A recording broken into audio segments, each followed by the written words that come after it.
Hi everyone, welcome to a class. Welcome to Criminology. I'm Dr. Taylor. I'm so glad that you're Please here. don't do that. No, I'm. It's not funny. Oh, it's okay. I'm doing my thing. No, you're done. But Yeah. No. No, over here. Yeah. it's fun. It's funny. We're doing this camera. Thanks. Sorry about that, everyone. That was not me, obviously. That was my brother. You can tell that was my brother because he was wearing glasses. I don't wear glasses, so we dress alike, but I don't wear glasses, so anyway. We have a new setup here. I wasn't able to do this where I normally do it. There was something going on with my Surface, my Microsoft Surface setup, so I'm just going to go to this traditional setting we have here. I don't think the quality is going to be as good, video quality at least, but that's okay. The content, as always, will be as good. So we are entering week, bear with me here too. This has a different setup on my laptop or my desktop. So we're entering week 7 for criminology. We're still in the social theories. We have this bit of content before your midterm, so we're going to actually go through 2 different main kind of categories of social theories today. We're going to look at the learning theories and then control theories, and that includes techniques of neutralization, and then also the standard social bond theory, control theory by Hershey, and then also Hershey and Gottfried's self-control theory, also known as a general theory of crime. So I'm hoping everyone can hear me pretty well because like I said, I'm on a new setup, but if not, I'll just dub, 45 minutes in post. And we would collectively call these social process theories. We still have that social element, that environment, but we focus much more on the social interaction part and the close-knit social environment, upbringing, caregivers, whoever it is you're learning from in your family environment, close peers, close social groups, school, sports, as well as the other, when we get into social bond theory, we'll talk about some other kind of elements of closer knit society that are going to help prevent people from committing crime. So we'll talk about all of those.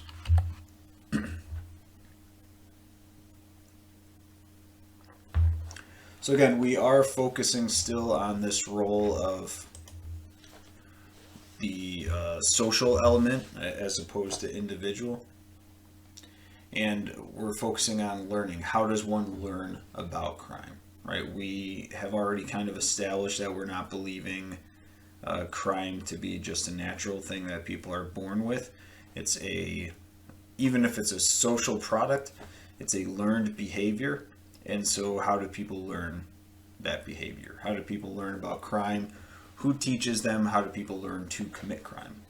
And then we'll make a shift in about 20 minutes from now probably to these control theories, which are also a social process theory because they have to do with how people interact with others and then the process through which they go in terms of controlling themselves. Control theories are interesting, and I'll talk about this, like I said, in about 20 minutes when we get into it, but we don't take a drastic paradigm shift necessarily, but we start to look differently at how we explain theories socially by saying that there is this element of natural instinct, natural desire for people to do things that are considered crime, different from people being born as criminals with Lombroso, but this idea that people instinctively have these needs that they want to be met, and some are pleasurable and some give them things like food and shelter and whatnot.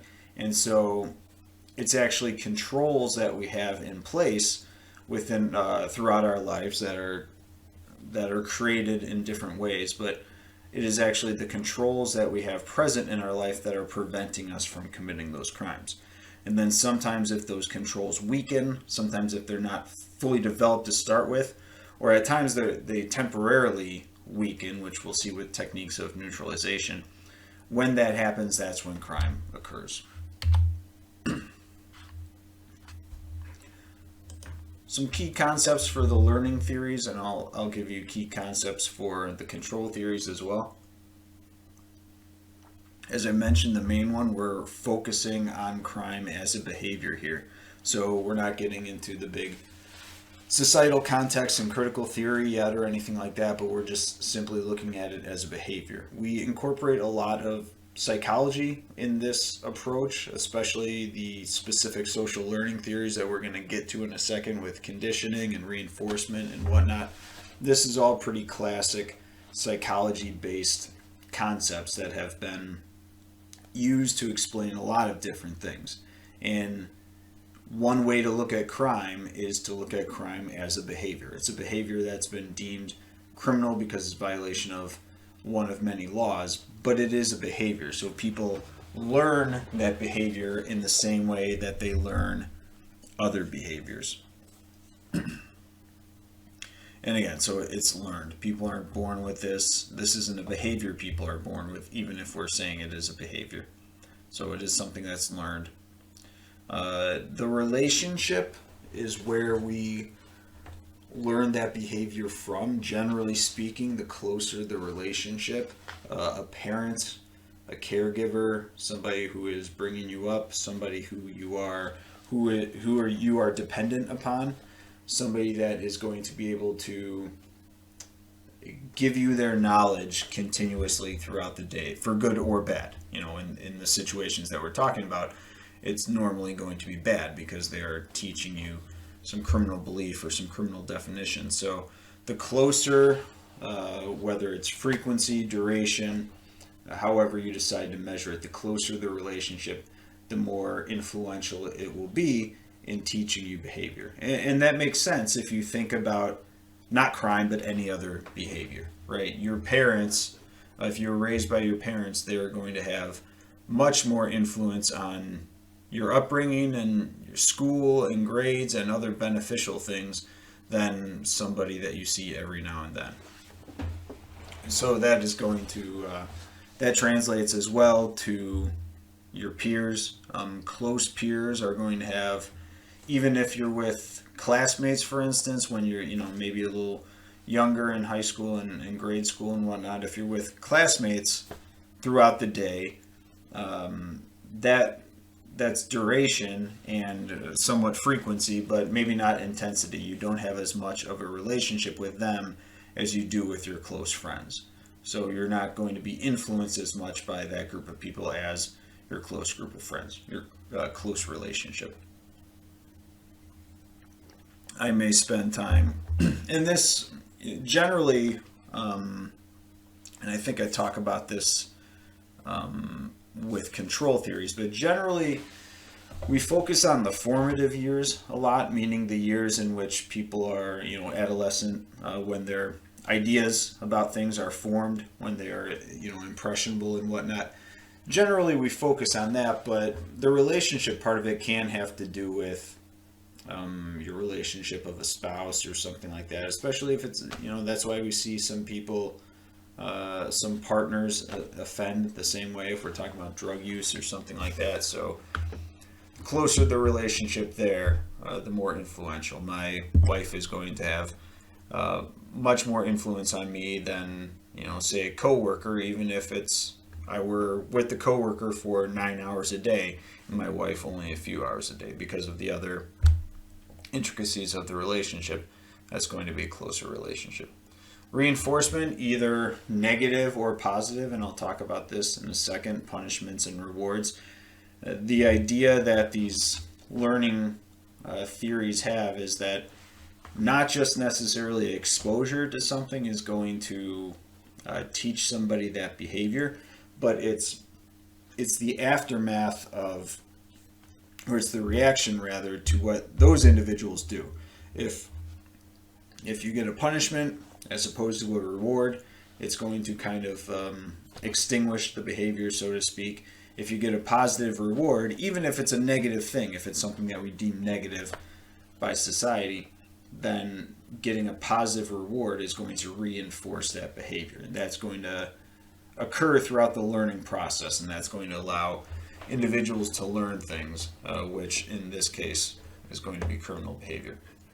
And again, peers is what I was talking about. So the idea of differential association, which I'll talk about in a second, was it's used extensively to explain juvenile delinquency, especially gang activity, just because juveniles are so impressionable. There's a typo here I just noticed on the relationship column, but it's used to explain juvenile delinquency a lot because teens especially are so impressionable and they're spending so much time with their peers. But it can actually also be used to explain some white collar crime and interesting crime that takes place there, as well as some things like, you know, corruption within like professional corruption, or professional misconduct, police misconduct, prosecutorial misconduct, something along those lines.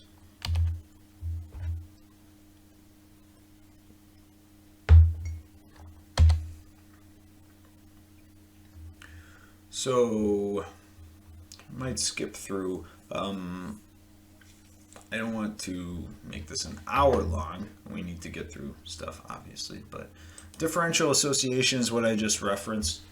The idea that depending on how you associate with people, that is going to affect the learning that takes place, the social learning that takes place. And that's kind of what I alluded to before, of having different frequencies at which you see people, how often you're seeing somebody. The idea that if you're not exposed to criminal behavior and you're not exposed frequently and it's not something that's reinforced all the time, then those people are not going to learn criminal activity the same way.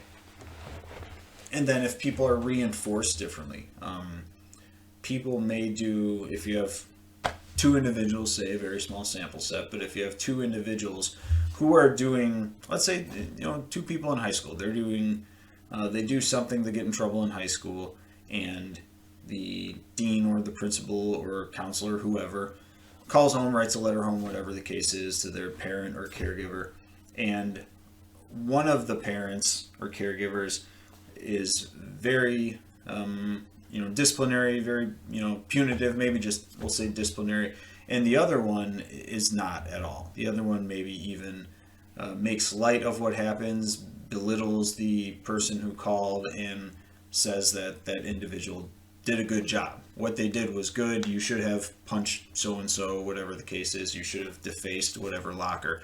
So there's different reinforcement there, differential reinforcement. One is supporting what happened, and the other is not. So the support of that behavior with criminal behavior is going to reinforce that behavior. And so not only are we focusing on how people learn criminal behavior, but then also how those around them, especially those that have a lot of influence on them, how those around them react to that behavior. Because a positive reinforcement of a negative behavior is not a good thing. That's not what we want to see happen.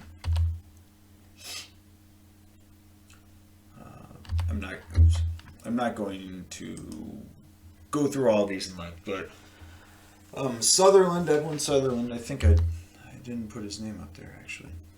He's the main guy behind this idea of differential association, which actually he kind of came up with when looking at white collar crime, as I said. So that's kind of interesting. But he focuses on some of these things I've already referenced.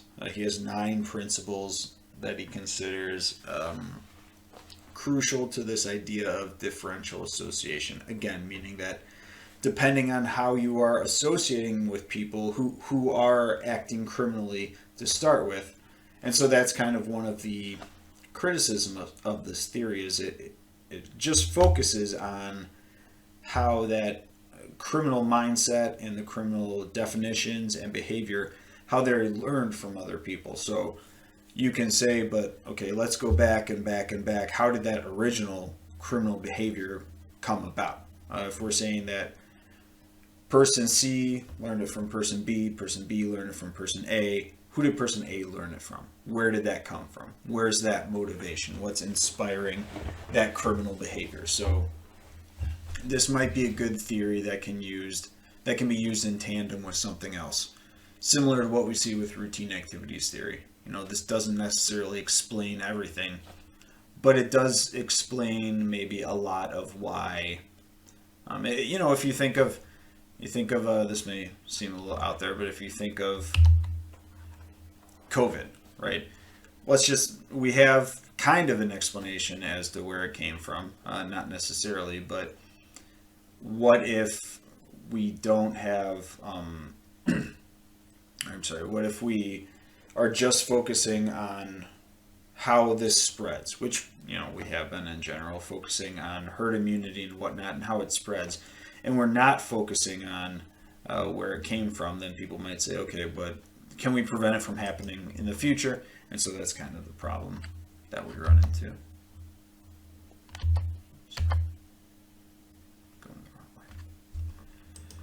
So the intimate personal groups are going to have more influence, and again, that can be, with white collar crime, it was often found to be close working groups, stock market people, other financial fraud, business groups, investment groups. Some of these Ponzi schemes that we see are a result of that. You can see similar thing with prosecutorial misconduct, this kind of courtroom working group, police misconduct as well. And then obviously the stuff I alluded to earlier, family is going to be a way for these ideas to get passed down, and also individual social groups. So not only is the idea of crime passed down, but also techniques to committing that crime are passed down as well. And that's seen especially in the white collar crimes.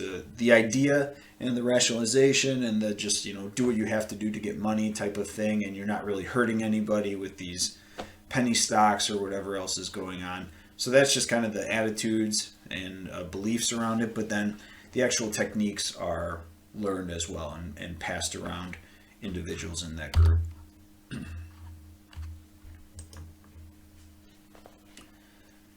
And they talk about what's favorable and unfavorable in terms of what is desired, the drives, motives, motivation. And if a person becomes delinquent because of an excess of definitions favorable to the violation of the law. So the different definitions we'll talk about in a second, but it really just comes down to beliefs and how you define certain acts. And if there's an excess of definitions, so if there's more definitions that are favorable to the violation of the law than unfavorable, so in other words, if there are more reasons why somebody feels it's okay to violate the law, then there are reasons that somebody feels it's not okay to violate the law, then that person becomes delinquent. And those definitions get passed around. So that's the part of the learning theory, is that those are learned from other people in your close social group. And I referenced this before, but the associations can vary in frequency, duration, priority, intensity. Those are kind of maybe not priority as much, but frequency, duration, intensity, those are some things we often, in a lot of different fields and areas, use to measure impact, right? So I kind of alluded to a couple of them. Frequency, if you're seeing people all the time, that's going to have more of an impact than people you're not seeing all the time, even if it's, so you can't just, rely upon like family or not family, because you might have a cousin that you rarely, if ever, see, right? So the frequency would not be as much as your classmate that you see every day. They probably wouldn't have as much influence. Oh, keep doing that. I'll get it right sometime. So the general idea here, this is the same process that we acknowledge with other learning, right? These are the same mechanisms that we incorporate in other things, in sports, in school itself, in a job, right?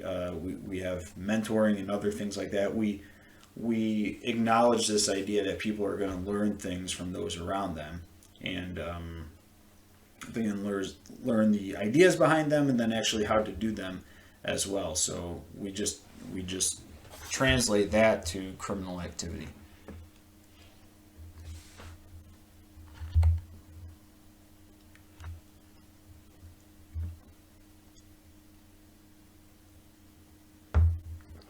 Just a couple points about conditioning. There's a lot that we could get into with the psychology approach, and if people are psychology double majors or anything, I'm sure you've already gone over this probably your first year or so, but we have these ideas of classical conditioning and operant conditioning, and the idea has to do with learning, social learning, that people are learning definitions or beliefs about things based on stimuli and responses, and then they're actually having these responses themselves. And so a classic example is Pavlov's dogs, where there was a bell rung every time that they were being fed, and they would salivate, and then eventually the Pavlov kind of separated the bell and the dog food, and then so when the bell was rung, the dogs still salivated even though they didn't have the food there to know that to allow them to salivate. They had the idea that the food was coming, and they kind of had this uncontrollable reaction. But there are some, in terms of criminal justice policy, there are some beliefs about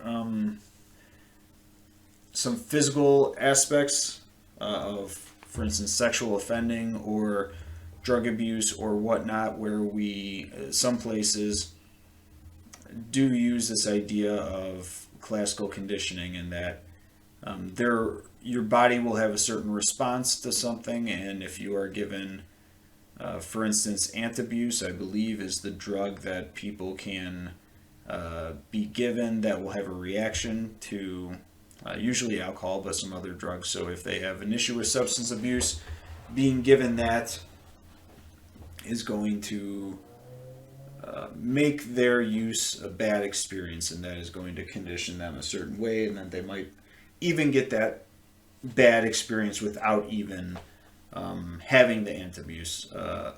They will get it eventually by the thought of alcohol or something like that. So that was the idea that was used in Clockwork Orange. Old movie. Then we also have this idea that behavior is influenced by reinforcements or punishments. So rewards are going to be positive reinforcement that were given. That example I gave about those two individuals at school kind of doing the same thing. Based on how other humans respond, because humans proactively want to seek out rewards. So the idea is that if you are responding to activity with rewards, then that will reinforce this idea that that person is doing the right thing. If you are responding with behavior with punishments, the idea is that that person will understand that that is not the right thing to be doing, because not only are they getting a punishment, but they're not getting a reward. They could be getting an additional punishment as well. Scene from Ghostbusters there, and as I'm looking at these dates I put up, I realize these are obviously very old movies.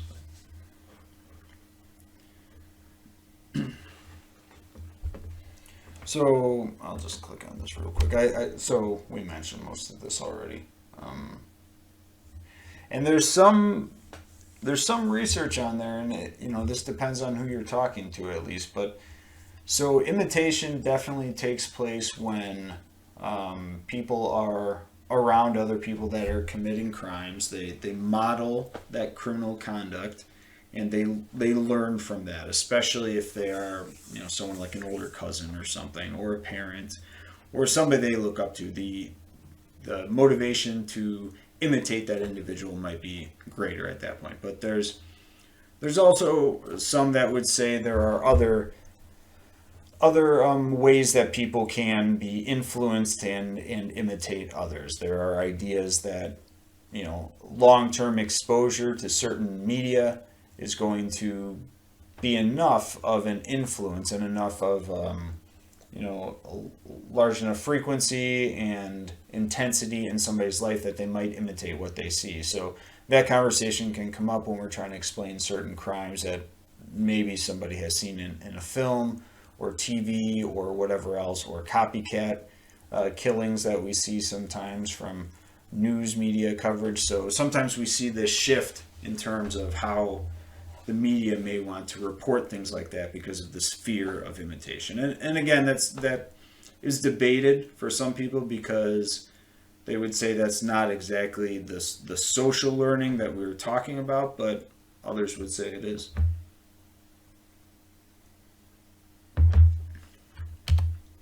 Okay. Let's keep moving. We're running a little long, but so we have techniques of neutralization and some other control theories that I'll try to kind of speed through somewhat quickly here.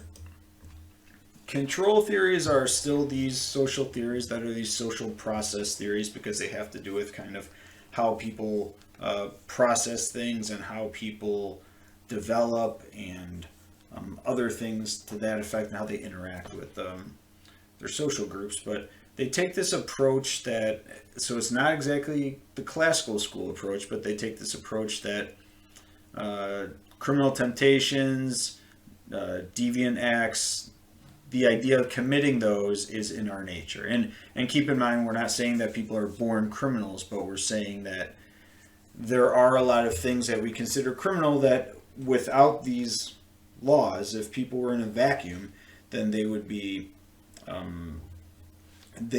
doing that behavior that we would consider deviant. You want food, you want shelter, you want money, you want to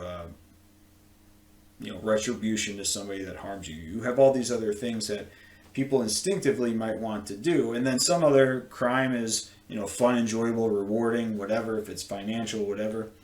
And what prevents people from doing that is society. We're living in a society, we understand these things, and that's because some of those are learned, but others are just these things that we have in place that are controlling us from doing that. So instead of asking why are people deviant, these tend to ask the overall question, why do people conform? Because we're saying then, if those controls, people conform, the idea is people conform because they have these controls in place. And if they're absent, then crime is possible and often occurs. When the controls are present, crime does not occur. And if those controls weaken, or if they temporarily vanish, so to speak, then crime can occur as well. So the controls don't have to necessarily just completely be gone.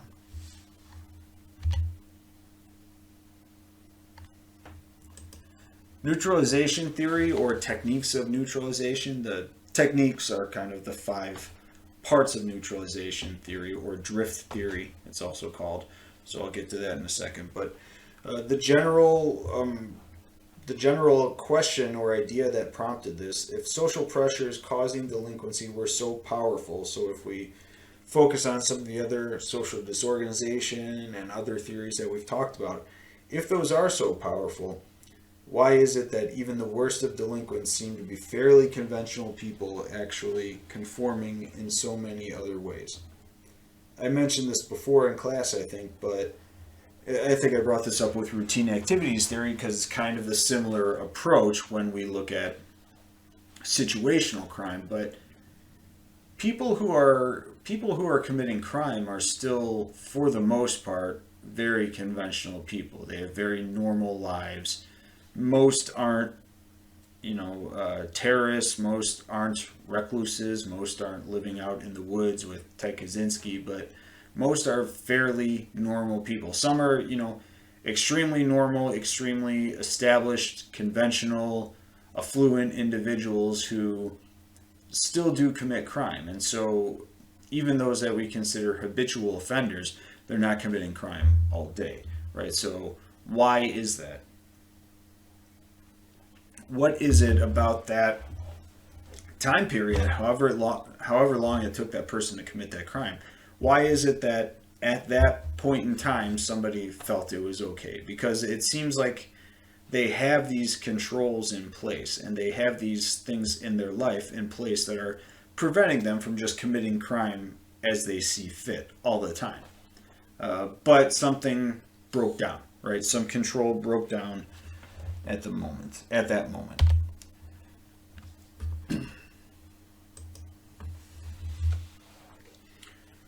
So we have 5 main techniques of neutralization we'll talk about. There are some other ones that kind of were included a little bit later, but we're just going to focus on these 5.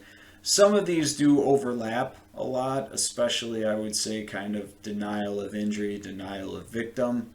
Those tend to overlap a little bit, but they are different. And so these are all things that are going through the mind of the individual at that time. One of the other assumptions with techniques of neutralization is that there isn't necessarily a lot of planning going on. The idea is that so the neutralization part refers to kind of neutralizing the controls that are in place to prevent people from committing crime.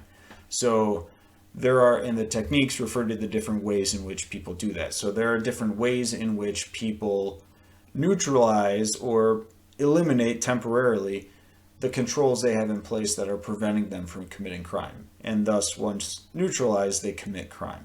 So that's what this idea is, techniques of neutralization. So there's a few different ways that people do that.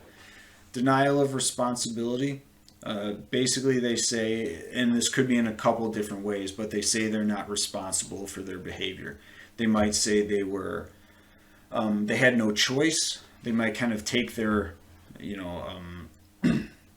might volunteer to take their free will out of the scenario. They might also say everybody else is doing it, so they're just kind of one of many people that it's almost the norm. So they're not deviating, they're just one of the norm. And so they don't have any onus, accountability, responsibility in what they've done for one of many, a number of reasons. Denial of injury.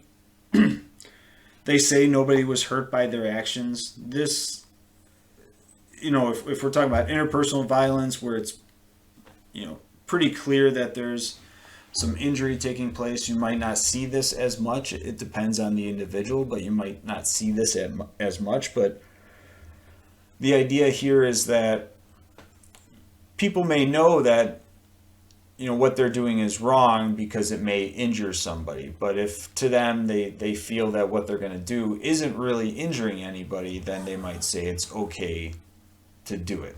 Because they're not saying that injuring people is okay. They have that control in their life of empathy where they don't want to injure people. But what happens is they convince themselves that there is no injury taking place. And if they convince themselves that there is no injury taking place, then they don't have to worry about empathy preventing them from doing something. So they go ahead and engage in that behavior. Denial of victims, that kind of blends with responsibility at times too, but the idea is that whoever is actually victimized, that person's saying that they weren't really a victim. They're saying that either they had this coming, they're saying that maybe they instigated it to a certain degree, but whatever they did to that individual didn't actually cause them enough harm, or they deserved the harm that was coming to them for whatever reason. Condemnation of the condemners. So this is, there's similar aspects to denial of responsibility in that people might say everybody else is doing it, so it's not a big deal. But this goes a little step further and says those people in power, the government, other, bosses, faculty, other people, your parents, kids can use this technique if they see parents doing something. So they're saying that those people in power are committing serious or similar offenses. then it's okay for me to do it as well. So it's more than just everyone else is doing it. It's more of a, if they are doing it and they're supposed to be the role models, people in power, people with power, whatever the case is, if they're doing it, I can do it as well. And then appeal to higher loyalties is kind of an interesting one. It can be, it can blur into the terrorist, the terrorist category, sort of, where you are appealing to this higher belief or political idea or whatever the case is. But it also may be something where that individual didn't necessarily want to do something, but they felt that they had to. For it could be the greater good in general. It could be their neighborhood, possibly their family. You know, that's an interesting situation. But you can see, though. I mean, you could use a couple different theories, I think, to explain the January 6th insurrection, but this could be a way that many of those people were not normal individuals. They were fringe, violent, hate groups and whatnot, but some of them were very normal individuals that may have been neutralizing these controls that they normally have. You heard stories about some of them coming back afterwards and saying, I can't believe I did that. That was just the worst thing I've ever done. I just got lost control or whatever. So they're relatively normal people that have conventional lives, but for whatever reason, they decided this needed to be something that's done to appeal to higher loyalty. You know, who knows what that is exactly? Maybe they were saying that it's the Constitution or whatever other garbage they were saying, but it could also be condemnation of the condemners to a certain degree too. But so that one could fit in.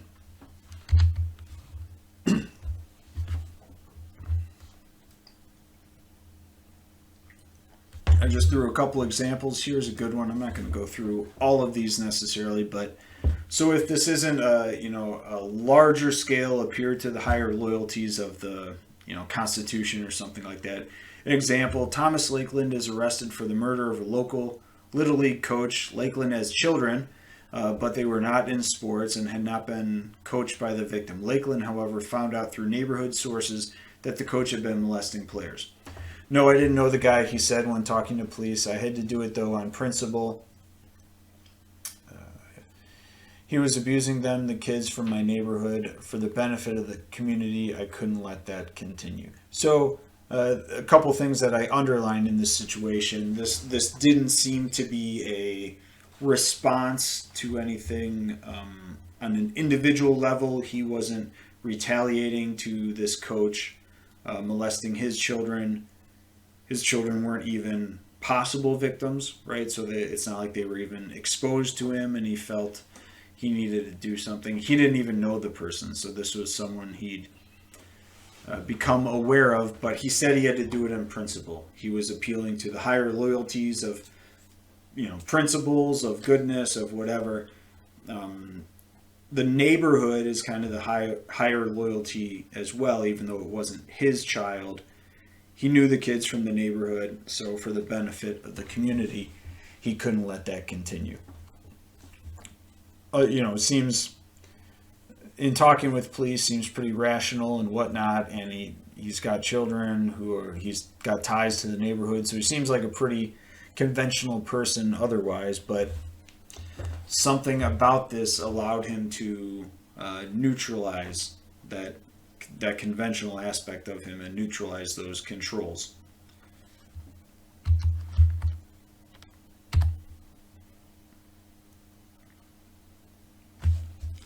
I'll just do this. It's a really quick example of somebody speeding. They're late for work. Understands it's wrong. Could be terminated if he arrives late to work. He usually always obeys traffic signs, so he's not somebody who speeds all the time. He's conventional in that sense that he obeys the traffic laws, but looks around, notices everyone else is driving fast. They're driving faster than him, so he speeds up, keeping pace with the other cars. Notices he's driving quite fast. He gets pulled over. Says, I know I was going over the limit, but everyone else was. I didn't do anything wrong. I was just keeping pace with the rest of the traffic. So he's denying the responsibility that he's had here. Even if he seems to know what he was doing, he made a conscious decision to say, I'm going to go faster than I normally do. So it's not like he is always in denial of the importance of traffic laws, but he decided I need to in this situation, and also everyone else is doing it. So if everyone else is doing it, what's the big deal? So it's kind of denial of responsibility. One quick one here, I'll just say this real quick. So somebody who's working at Walgreens steals some Xanax. Speaking to police, he works at the pharmacy, steals some Xanax there when he's working. Says he took a really, really small, insignificantly small amount of the drug. I barely took anything. The amount that the drug was worth is nothing compared to Big Pharma brings in every minute of the day. This isn't even a dent on their bottom line. So not only is it, he's talking about Big Pharma, and the manufacturers of Xanax or whatever drug he took. He's also, the fact that he works at a Walgreens, that has to do with it, that it's a chain store. So he's saying this isn't impacting anybody. Anderson, who knows, but he might not act the same way if he worked at not Walgreens, but at a mom and pop store, at a very local, family-owned pharmacy or something like that, because it's the same act, right? It's the same idea of taking Xanax from the pharmacy, your place of employment, but he might not see the level of injury the same way if he were taking that from a smaller store, smaller pharmacy. So the fact that he doesn't deny what he's doing wrong, but he's just saying it's not a big deal. It's not, they account for this. It's not going to be a dent in their bottom line, meaning it's not going to affect how much money they bring in. So running a little long right now, so I'll speed it up. Travis Hershey is an individual, I think the only individual really, who has two pretty distinct theories that we're going to talk about. The first one, social bond theory, is kind of his theory, and then along with Michael Gottfredson, he talks about self-control theory.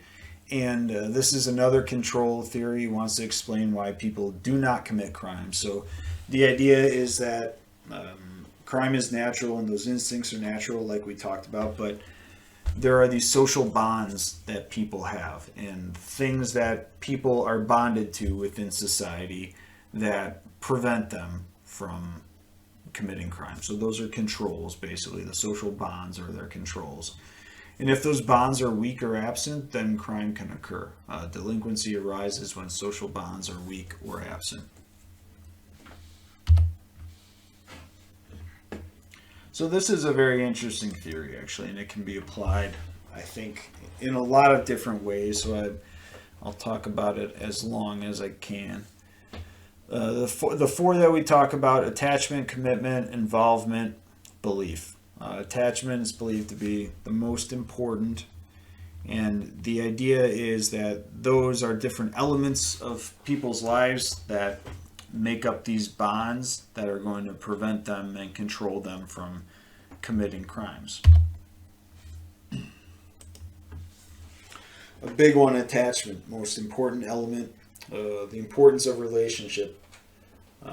So usually in the socialization process and internalization of norms. So usually we're talking about family here. The attachment that somebody has to family is going to be big, whether, however that person defines their family, whether it's very large family or whether it's just a spouse or a partner. So however they define it, that attachment is quite often enough right there to stop people from doing anything that they think could jeopardize that. Whether it's, whether it's attachment to family that's directly preventing people from committing crime, as in parents supervising juveniles and not allowing them to commit crime, or if it's just that emotional attachment they have with family, and this idea that doing something wrong is going to reflect badly upon them, that is going to tarnish a relationship, that's going to just bring some shame to the family, that's going to disappoint them. Those are all things that are reinforced the stronger the attachment is, and it can prevent a lot of people from committing crimes. And that's not to say that people with a large family are not going to commit crimes, and that's not to say that people who are single are going to commit a lot of crimes, but there are some increased risks and likelihoods with people who don't have those strong attachments within their lives. The idea of commitment is kind of this, that should say stake, I believe, one stake in conformity. So I mentioned being a conventional individual before, how much somebody is invested in conventional society. You know, you see this example of this guy teaching. I don't know what he's teaching, but something, I'm sure. Sure, he's teaching something. And so that is a job, obviously, and then it's also kind of this role that somebody might have in life, and commitment to that. The idea of not just having a family like we talked about with attachment, but the idea of, you know, doing something positive in society, owning a home, having a family, having a solid job, having good involvement with other things, and not to be confused with involvement, which we'll talk about in a second, but just kind of somebody's overall commitment to society. With strain theory, we talked about with Merton's strain theory, we talked about a couple different varieties of people, you know, not abiding by the cultural goals and not following cultural goals and stuff. So if people don't want to adhere to those conventional aspects of society, then they may be more likely to commit crime because they won't have a lot preventing them from it. If they kind of have this approach that I don't need all this stuff, I don't care how people see me, this conformity, this conventional life isn't really my thing, then it may be more likely that they will do something that's criminal. If somebody has this stake in conformity, then that's going to prevent them and control them from committing crimes. Involvement is a little different because it kind of takes this practical approach. This idea that if people stay busy with these conventional things, staying busy doing conventional activities, that's going to lessen the likelihood that people will commit crime. You know, this past year, we'll spend a couple of years probably kind of looking back over, you know, different trends we saw in 2020 as a result of a number of things, but a lot would suggest, and a lot of people would suggest, that the fact that COVID was shutting down a lot of things and laying people off and employment and whatnot, that's going to contribute to crime increasing. We already see crime increases in general in the summer because people of crime committing age, adolescents and otherwise, are not in school, so they're not involved that way. So we already know that is a potential variable that's included. And so not being involved in things, just things that can take up your time, is also going to, not only is it, you know, a bond and a part of conventional life and conventional society, but it's also something that takes up your time. And so it's something that is potentially going to prevent you from committing crimes.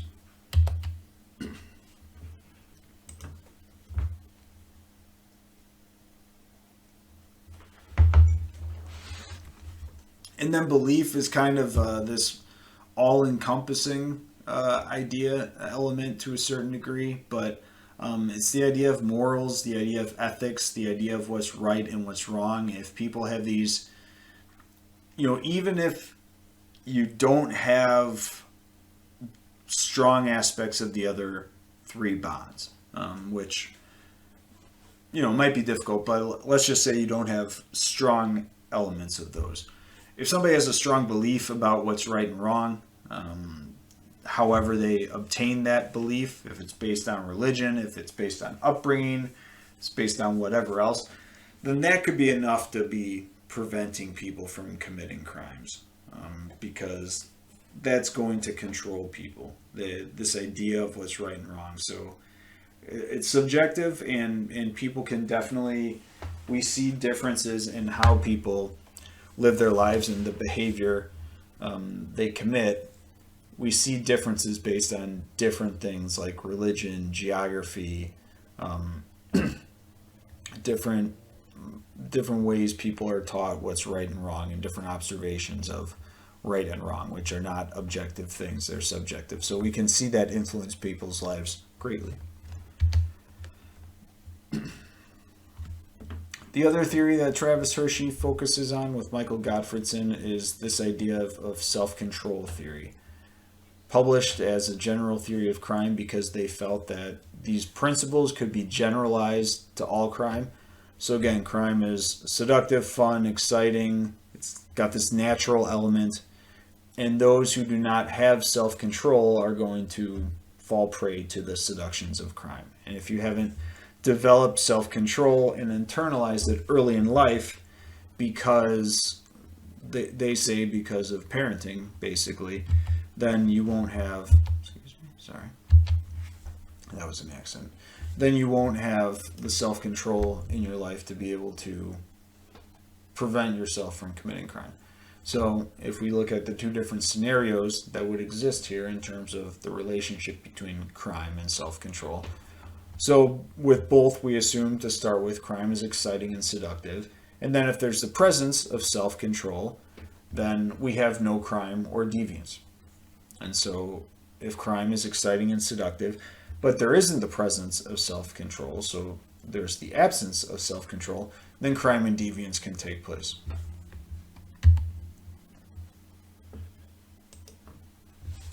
And some of the reasons why they have this belief, they talk about these 6 elements that create criminality or general propensity to commit crime. Many crimes provide short-term gratification, so a lack of self-control is going to be related to short-term gratification. Those who have self-control can usually avoid things that are just short-term gratification because they have long-term goals in mind. A lot of people who commit criminal activity also engage in some analogous behavior or similar behavior, risk-taking behavior, and a lot of risk-taking behavior is because of a lack of self-control. This also makes the assumptions criminals do not plan their conduct. So you can assume that the criticism with this is there are a lot of crimes that are planned out a lot. So that's something to consider. They also say crimes are not specialized or sophisticated. That's a pretty general assessment of crime. I would say, again, there are a lot of crimes that are very specialized and sophisticated. And then involvement of crime appears to be stable. So that goes along with the idea that self-control is either established or it's not early on in childhood. And they claim it's by the age of 10. And it's something that stays with somebody for their entire life. So that is telling us that, according to them, that crime is related to this idea of self-control, not these other things that might be happening for individuals throughout their life. And it's based on how they respond to certain events and certain situations, which is directly related to the level of self-control they have. So that's a pretty interesting theory, actually. Excuse me. Because it can be applied to a lot of different crimes, but so actually we're running pretty long with this. Talk about this evaluation stuff a little bit. during class, but I think that's a good place to end probably. Again, these the social learning part of it, we again focus on criminal behavior being learned behavior, being learned in the same ways that any other behavior is being learned. And then with control theories, we still have the social element for all of them, but instead of focusing on this question of why people commit crimes, we focus on what prevents people from committing crimes, or why do people conform. My dog. Hey. She's a good dog. But okay. So next week we have the midterm, so we'll talk about some stuff in class, talk about that a little bit. But until then, I'll see everybody. Sorry for taking about an hour of your time, but everybody take care.